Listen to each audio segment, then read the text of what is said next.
Assalamualaikum warahmatullahi wabarakatuh.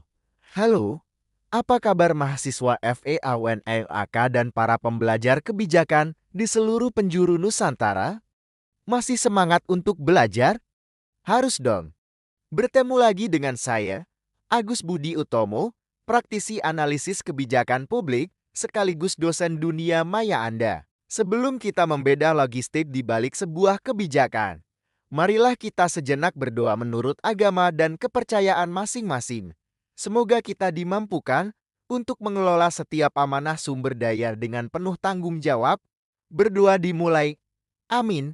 Hari ini kita masuk ke episode 3. Membedah bab 3 buku George C. Edwards 3, kita akan bicara tentang resources atau sumber daya. Edwards 3 berpesan, komunikasi yang jelas saja tidak cukup jika pelaksana tidak punya alat untuk bekerja. Mari kita beda. Edwards 3 menjelaskan bahwa sumber daya bukan hanya soal uang. Ada 4 komponen utama yang harus tersedia agar kebijakan tidak mandek. Pertama, staf atau personel. Apakah jumlah pelaksananya cukup? Dan yang lebih penting, apakah mereka kompeten? Kebijakan canggih di tangan orang yang tidak ahli akan berujung sia-sia. Kedua, information.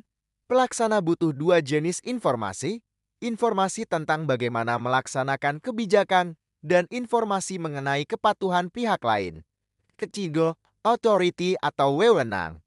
Apakah pelaksana punya hak legal untuk membuat keputusan atau memberikan perintah? Tanpa wewenang, pelaksana akan ragu melangkan. Keempat, facilities atau sarana prasarana, bangunan, peralatan, hingga teknologi yang mendukung pekerjaan harian. Sebagai praktisi analisis kebijakan publik, saya sangat peka terhadap isu resource shortage atau kelangkaan sumber daya. Mari kita lihat riset tesis saya mengenai kurikulum AI di Riau. Pemerintah mungkin sudah punya wewenang dan staf pengajar, tapi bagaimana dengan fasilitasnya? Apakah laptopnya cukup? Apakah internetnya ada? Edwards 3 mengingatkan bahwa kekurangan pada satu aspek sumber daya saja bisa melumpuhkan seluruh rantai implementasi. Inilah tantangan kita di wilayah pesisir. Disinilah pentingnya kolaborasi. Karena sumber daya pemerintah terbatas, kita butuh dukungan mitra. Saya kembali mengetuk pintu hati pimpinan di Huawei, Starlink, Telkomsel, serta pimpinan perusahaan perkebunan dan pertambangan. Anda adalah pemegang kunci sumber daya teknologi dan fasilitas. Melalui donasi sarana prasarana riset digital, Anda sedang menyediakan amunisi yang dibutuhkan agar kebijakan pendidikan digital di Riau bisa benar-benar berjalan.